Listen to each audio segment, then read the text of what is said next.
Psalm 26. Psalm 26, very simple title. It's another Psalm of David.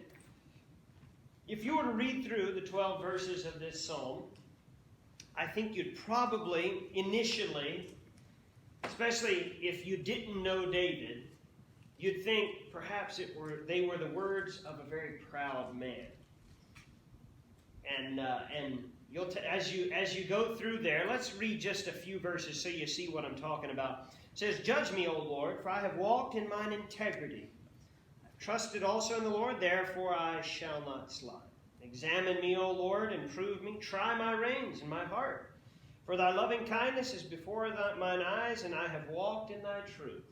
Do you hear what I'm talking about? It could come off a little bit cocky. If you didn't know David so well, you might think, well, that just kind of rubs me wrong a little bit. If in somebody's prayer here on a Sunday morning, they stood up and they said something like that, when they said amen, everybody look at them weird, right? Because you think, you don't have any right saying that because of that. But I want you to hold that thought, because this will be answered as we understand the context of this passage.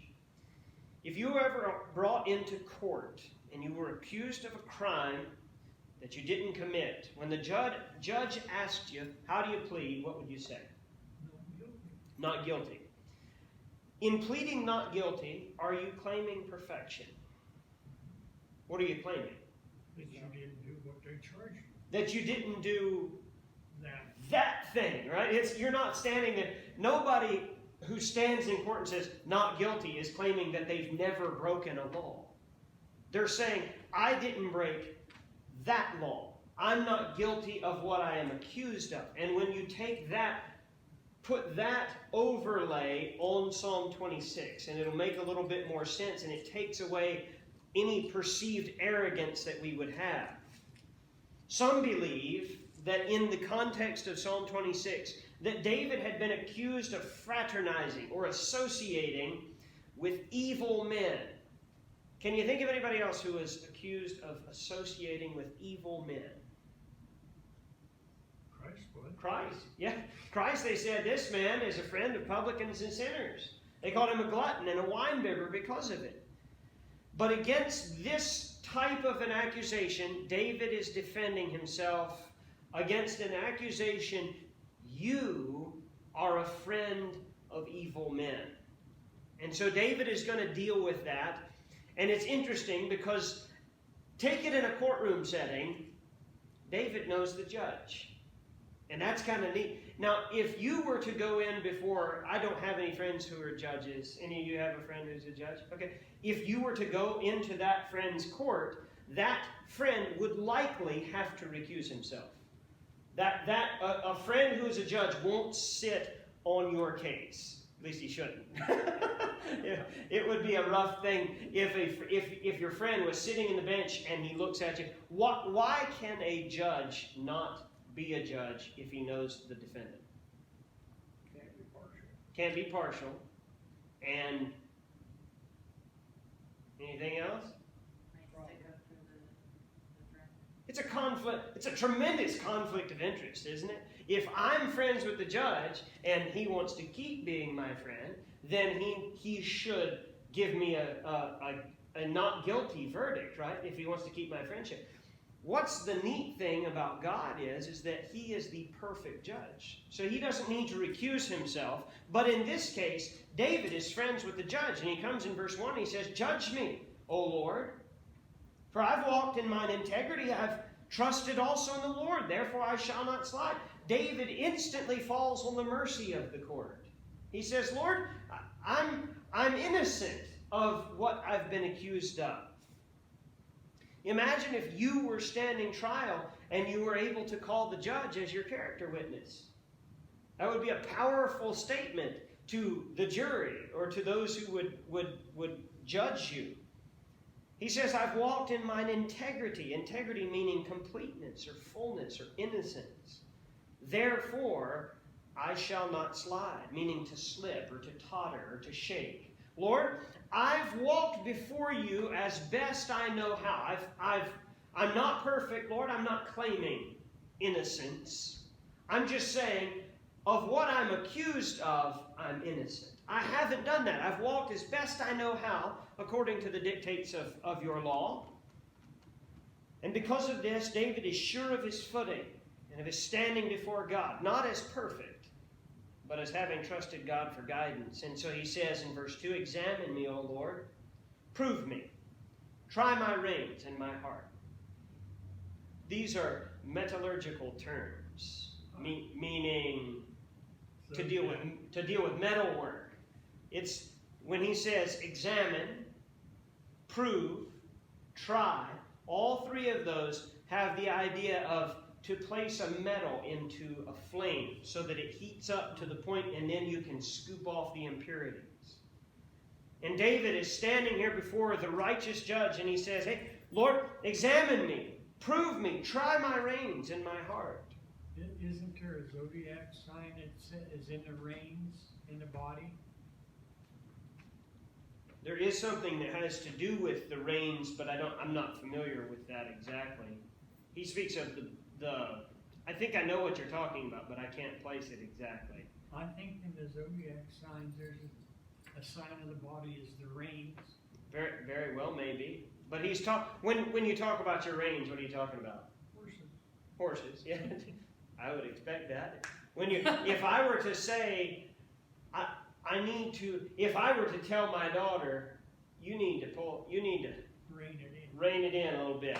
Pull on the reins, honey. What am I saying?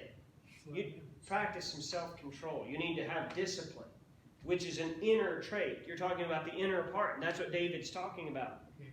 Verse 3, for thy loving kindness is before mine eyes. I've walked in thy truth.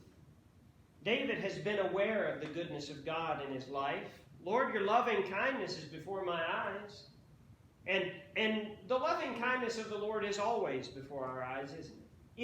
If we stop and look. The trouble is, we don't often look.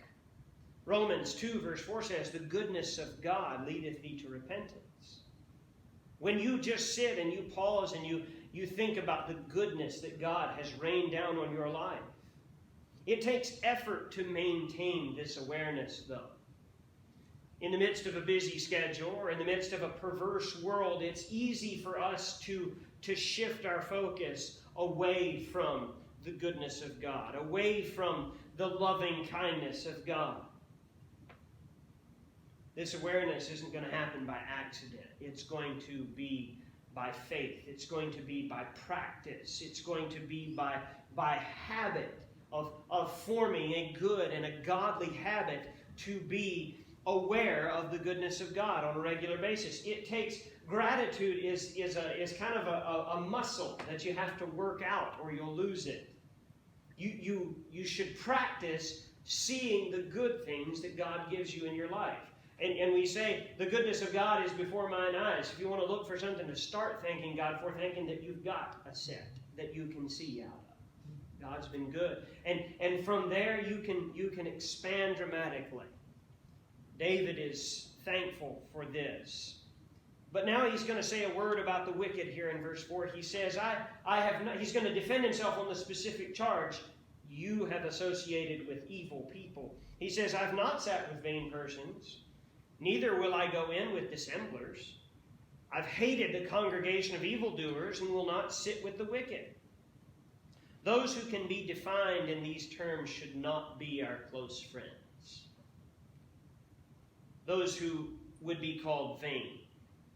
Vain, when we think of vanity, we think of people who are filled with looking at mirrors and they can't get enough of themselves. And it could be that, but vanity in the Bible has to do with emptiness. Those who are empty in their conversation, those who are empty in their morals. Dissemblers. To be a dissembler is to be a hypocrite, someone who says one thing and does another. Evildoers has the idea of someone who's mischievous. Mischievousness. And wicked. Wicked means guilty in the Hebrew. Bringing it back to the courtroom, David says, Lord, I'm innocent, and I haven't had anything to do with the guilty.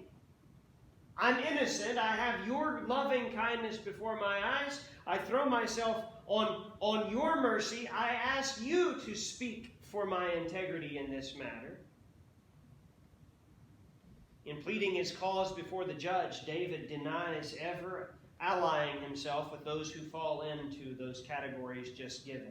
He says, Lord, I haven't been with those who are vain. I haven't been with those who are hypocrites. I haven't been with the mischievous, evildoers. I haven't had anything to do with the guilty. So if the accusation is fraternizing with the wicked or associating with the wicked, then Lord, I'm innocent. And now he's going to provide his alibi. When you're brought before a judge and accused of a crime, an alibi can go a long way towards proving your innocence. We talk about if you watch courtroom shows or you've ever seen a Perry Mason, you know they talk about an airtight alibi, right? And usually if Perry Mason is the lawyer, he's going to poke a hole in the airtight alibi, all right? David is providing an alibi. Again, remember, he's already called on the judge as a character witness. And so now he's going to provide his alibi. In verse 6, he says, I will wash mine hands in innocency. So will I compass thine altar, O Lord, that I may publish with the voice of thanksgiving and tell all of thy wondrous works. Lord, I've loved the habitation of thy house, and the place where thine honor dwelleth. Rather than being in the presence of the wicked, where's David saying he was? Yeah, he says, Lord, I wasn't with the wicked. I was with you. Again, you want to talk about an airtight alibi is when you can say, Your Honor, we were together that night. You were with me. And David is doing just that as he's standing here pleading his cause before the righteous judge of the accusation of being together with the wicked. David says, Lord, you know I wasn't with them because I was with you. I was in your presence. I was involved in worship. I couldn't have been with the wicked because I was with the judge.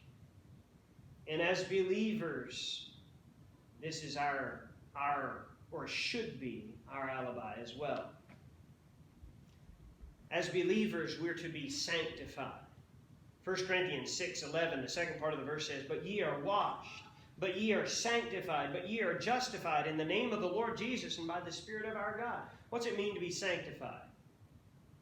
It means to be set apart, or to be called out, to be set apart, to hallow. When in the Lord's Prayer he says, Hallowed be thy name. He could just as easily have said, Sanctified be thy name. Set apart. You don't use certain things for bad jobs. If we were to spring a leak here at the church, and we had water and it was dripping from a pipe, and we started looking around for something to catch it in, and I went and I found the communion platters. And I said, well, this will work, and we threw them underneath the drip. You say that? No, they're kind of special. Let's not use those to catch a drip.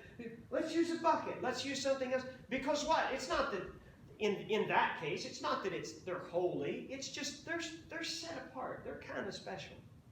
And we, as believers, are to be kind of special. We're to be set apart. Not only set apart from the world, but set apart to God. And David's highest delight was to be in the place where thine honor dwelleth. Meaning, I want to be where God is. It was David who wrote in a later psalm, he said, I'd rather be a doorkeeper in the house of my God than to dwell in the tents of the wicked. He also says, I was glad when they said unto me, let us go into the house of the Lord. David is excited about the relationship that he can have with God. So having come before the judge, having pleaded innocent to the charge of being one of the wicked and being in league with the wicked, he's used the judge as a character witness. He's used the judge as his alibi. And now we come to the sentencing portion. He's having sufficiently pled his case of being separate from the ungodly. David pleads with the judge to acknowledge this difference when the sentence is passed. Verse 9. Gather not my soul with sinners, nor my life with bloody men, in whose hands is mischief, and their right hand is full of bribes. Again, David's not pleading that he is sinless. he is only innocent on this particular charge. Lord, it's not that I've never sinned, but I haven't done what they've accused me of. David expands on the characteristics of those who we shouldn't associate with, those who are bloody, speaking of murder. Mischief means someone who's lewd, someone who's inappropriate. Bribes. Their right hand is full of bribes. Those who dealt dishonestly. Someone has called it a payoff man. Lord, they're not my companions, so Lord, don't loop me in with their punishment. Lord, you know I wasn't with them because I was with you. And so, Lord, as you pass down sentence, I pray that you wouldn't judge me with the same rebuke that you judge them. Incidentally, this only works if it's true, right? If you stand in court and you've pled your case and the judge says, but you actually were with them. If the judge pokes holes in your alibi, then everything falls apart. This argument only works if it's true. It only works if you're able to say, Lord, I genuinely have walked in innocency in this respect. I've been with you. I've been sanctified unto you. I've been set apart. But his judge he's also aware that the judge seen what he did. Exactly. Exactly. That's the thing. Could you imagine trying to go up to a judge who knew everything anyway?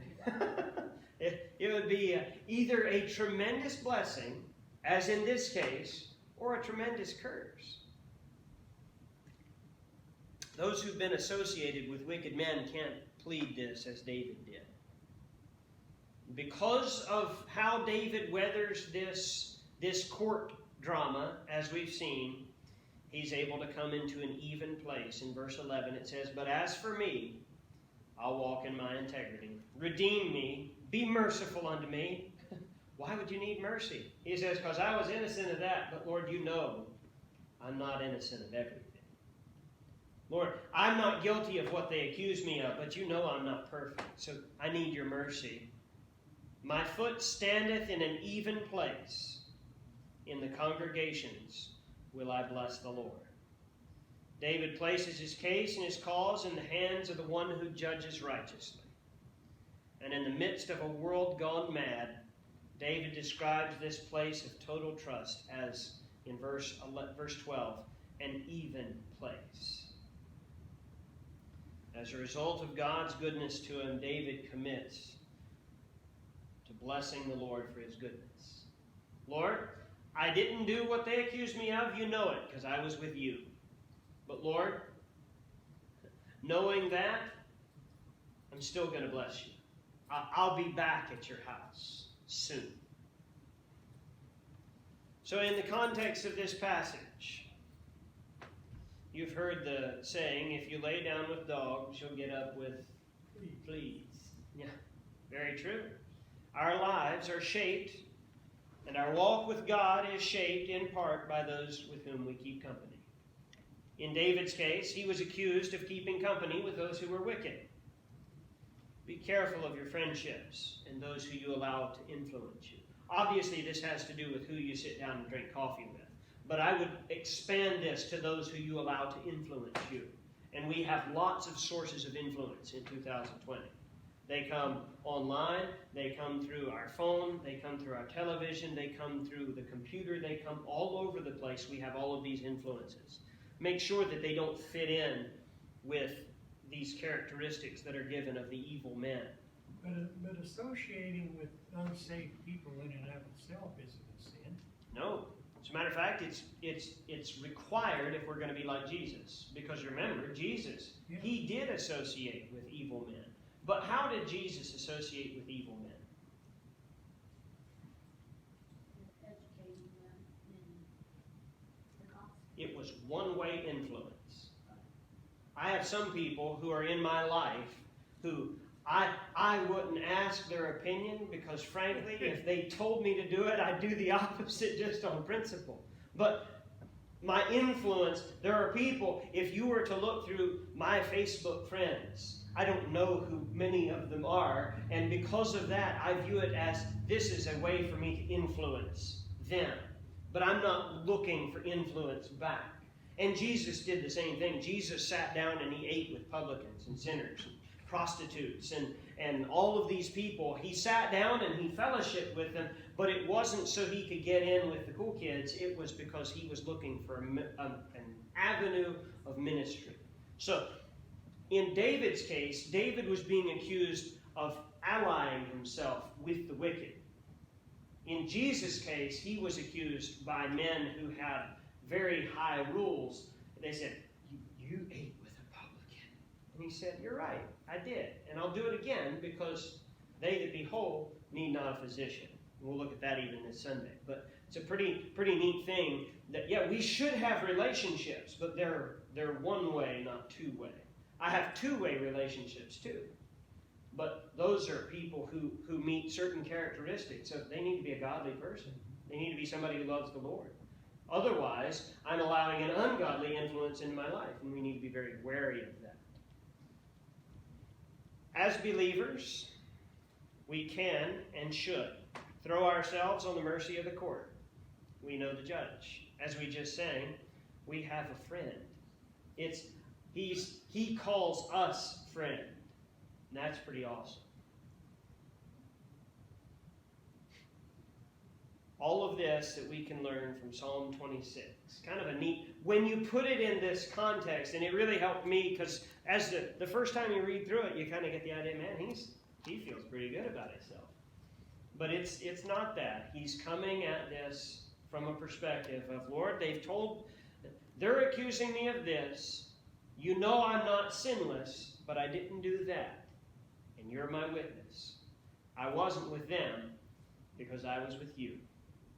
Pretty tremendous option that he was able to take.